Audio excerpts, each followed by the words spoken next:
Hello everyone, so this is Edmond Mindaros channel at sa video ito ay pag-uusapan natin at i-guide ko kayo on how to find and view RCBC bank account number.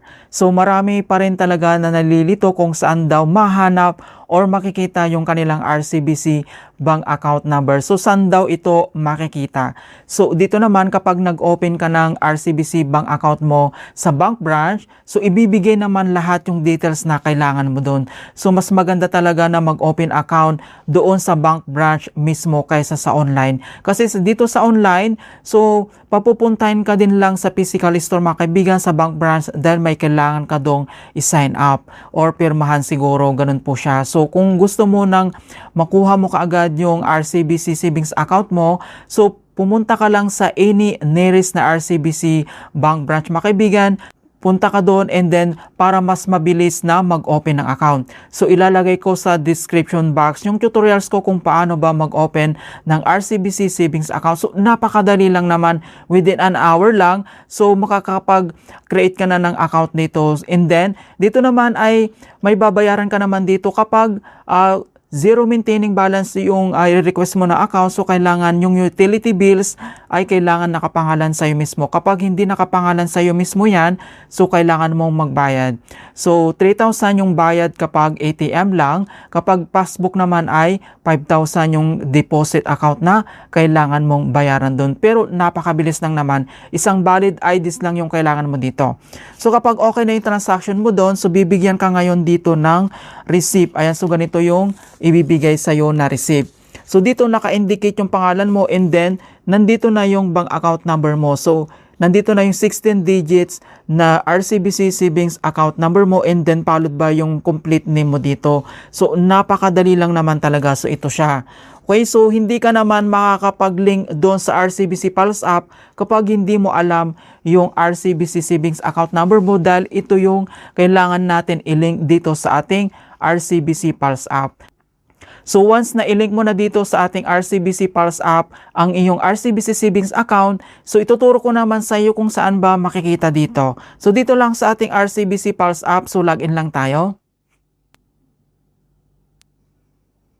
Okay, so bibigyan ko kayo ng tip dito naman sa ating RCBC Pulse app. So mas magandang naka-enable yung biometric mo kasi once na mali yung pagka-enter mo dito ng password, so naka 3 times attempt ka ng pag-enter ng password at mali po yan, malalock yung account mo. Para mas mabilis natin ma-access yung ating account dito, kailangan mong i-activate ang yung biometric. So itap lang mo itong registered na fingerprint mo dito lang sa mobile screen, ma-open mo kaagad ang yung RCBC account and then mas secure naman talaga dito, hindi agad dito ma-open. So ganyan mga kaibigan, para hindi mo na kailangan pang iniisip kung ano yung password mo dito, i-activate mo na ang yung biometric. So once na-open mo na dito yung ating RCBC Pulse app, so ganito yung makikita mo. So makikita mo naman dito yung ating name. So deposit mga kaibigan, dahil nilink natin dito yung ating savings account. So dito naman sa pinaka-mobile screen natin, makikita mo kaagad dito yung available balance natin. And then dito naman sa baba, nandito na yung ating savings account number. Ayan, so ito yung RCBC savings account number natin na 16 digit. Ayan, so ito po siya mga kaibigan. So dito naman sa right corner niya, nandito yung kanyang eye icon. Kung gusto mong naka-hide or unhide, i-click mo lang dito yung eye icon. Ayan, so kapag click mo yan, so makikita mo kaagad dito yung ating RCBC savings account number na 16 digits. So pwede mo itong i-copy. So dito lang sa kanyang katabi, i-click mo lang dito yung square icon. Ayan, so copy to clipboard, na-copy na natin yung ating RCBC savings account number.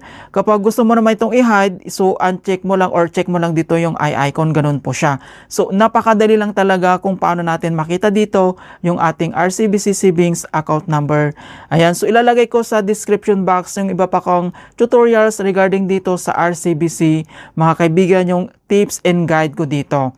Alright, so ganoon lang po kasimple and hope na nakapagbigay ako ng konting kalaman at guide tungkol sa RCBC app tutorials. Thank you guys and see you in my next tutorials.